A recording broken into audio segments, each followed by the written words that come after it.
Мої вітання! Ви потрапили до мого саду в Україні, Київ. Я Светлана. Сегодня расскажу вам о спортах роз, розах-сестрах, а точнее о 3 самых популярных и любимых многими розах. Уверена, что одна из них у вас точно есть. Пьер де Рансар, Пале Рояль или Палас Рояль и цикламен Пьер де Рансар. Мы сравним их визуально, по характеристикам, и я расскажу, как каждый из сортов показал себя в моем саду. Они разного возраста, 1, 2 и 3 года.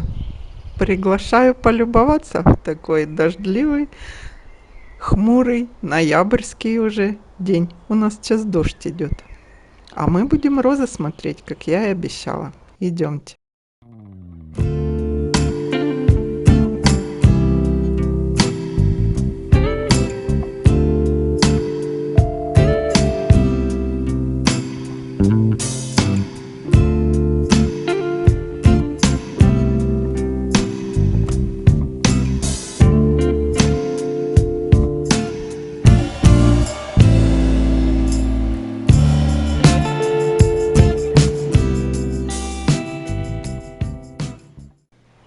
Вначале кратко расскажу о том, что же такое спорт розы.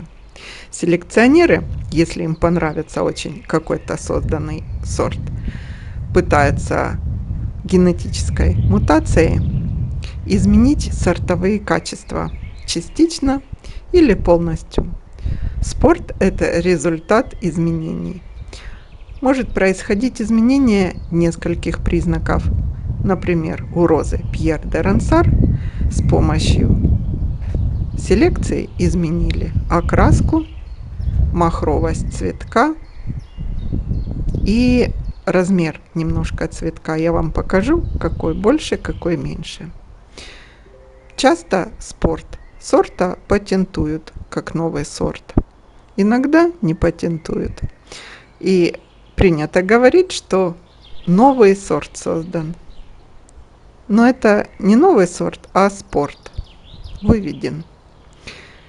Часто так получается, что похожие сорта обнаруживаются совершенно в разных странах. То есть разные селекционеры работали над этим вопросом. Их и патентуют под разными именами. И часто одна и та же роза встречается под разными названиями с разным сортом. Например, я встречала, что роза Навалис в разных странах имеет совершенно другие названия. И гоняются за фиолетовой, за лавандовой розой. И за то это оказывается одна и та же. Многие плетистые розы являются сортами кустовых чайно-гибридных форм. У меня, например, это роза Парфюм Рояль. Вначале появилась чайно-гибридная, я ей очаровалась и узнала, что есть плетистая. Роза Христофор Колумб тоже в 2 формах бывает. Но сегодня мы не о них, а о Пьер де Рансар.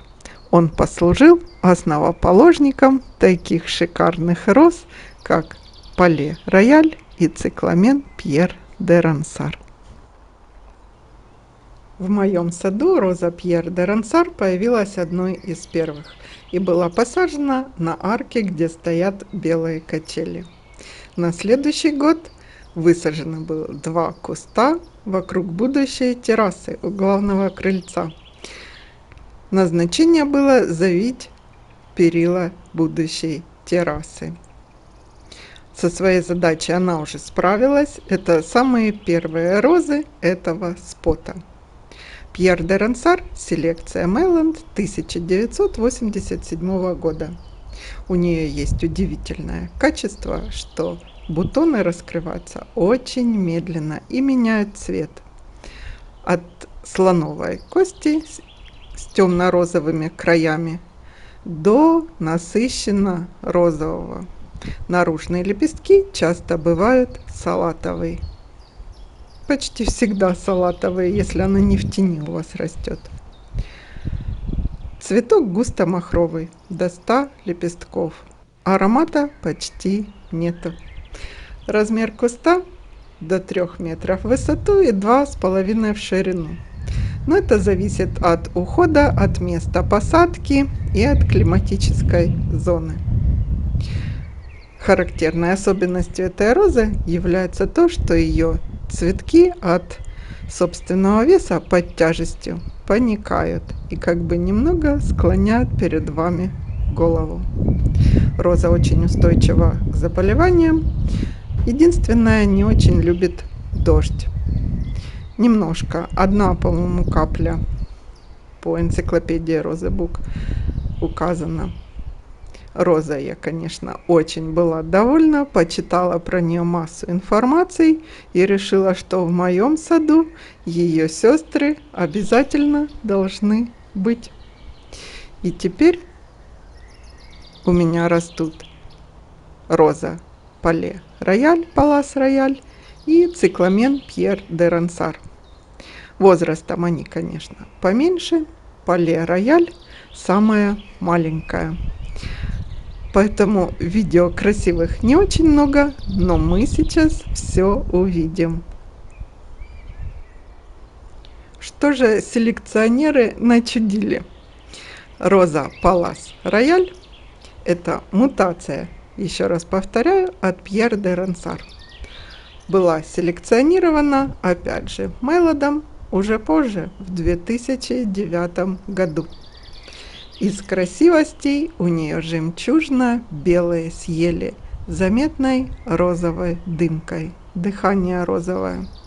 Очень-очень густо-махровая. Больше 100 лепестков. И цветок у нее больше. Мне кажется, даже это самый большой из всех 3 спортов. До 14 сантиметров ее цветок. В ладошку помещается. Куст нарастает медленнее. Но это мое такое мнение. У меня медленнее нарастает именно Палас Рояль роза. В высоту должна быть выше, чем Пьер де Рансар, до 3,5 метров. И 2,5 метра в ширину. Я ее посадила рядом с Пьером, чтобы они как бы перекликались между собой. Более устойчива к дождю, чем Пьер де Рансар, на мой взгляд. Листва полуглянцевая и очень темно-зеленая, темнее, чем у Пьера. У Пьера листочки по краю немножко розовые и ствол изгибается, а у Палас Рояль листва темно-темно-зеленая. Аромата почти нет, как и у Пьера де Рансара. В конце видео я скажу, какая из роз мне нравится больше всего из этих 3 роз. Ну, а сейчас мы посмотрим розу цикламен Пьер де Рансар. Я решила, что все 3 розы будут в моем саду. Так и случилось. Дальнейшей селекцией решили заниматься в разных странах. Так, в США сорт был взят на размножение, в Калифорнии Star Roses в 2015 году. И там она появилась под именем Pretty in Pink Eden. Во Франции размножением занялся Меланд.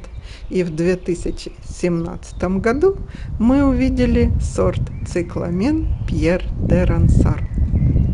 Роза узнаваема. Цветок, опять же, больше, чем у материнского куста. Окрас насыщенно розовый. Даже, я бы сказала, немного пурпурный.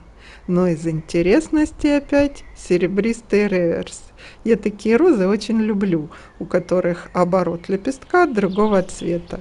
Я вам уже рассказывала про Вайлдберри. Опять же, парфюм Рояль таким же реверсом обладает. Let's Celebrate, по-моему, роза еще. Сейчас так и не вспомню навскидку. В общем, очень хороша. По моему мнению, куст розы цикламен Пьер де Рансар намного мощнее родительского. Судя по побегам, я пригибала на зиму уже кусты розовые. Так вот, 5 базальных мощных побега с учетом того, что это роза первогодка. Цветок более устойчив к дождю, не реагирует на дождь. Более густо махровый и по размеру больше. Листва, так же как у Палас Рояль, темно-зеленая, и как у родительского куста молодые листочки по краю с розовой каймой. Сам ствол розы немножко изгибается. От сестры розы Палас Рояль более похожа форма. Цвет более однородный, чем у родительского куста Пьер де Рансар. Не так изменчив от распуска и до окончания цветения. Из этих 3 роз, как вы знаете, мою любовь к белым, мне нравится роза Палас Рояль больше всех. Ну вот, на сегодня все. Обзор такой в дождливый, хмурый день. Не забудьте поставить лайк розам и хозяйке. Мы старались. Ну а вам я желаю, чтобы хмурые осенние дни нам не портили настроение, потому что ноябрь — это последний месяц осени, а сколько там той зимы. Увидимся совсем скоро и увидим что-то красивое или интересное. До встречи!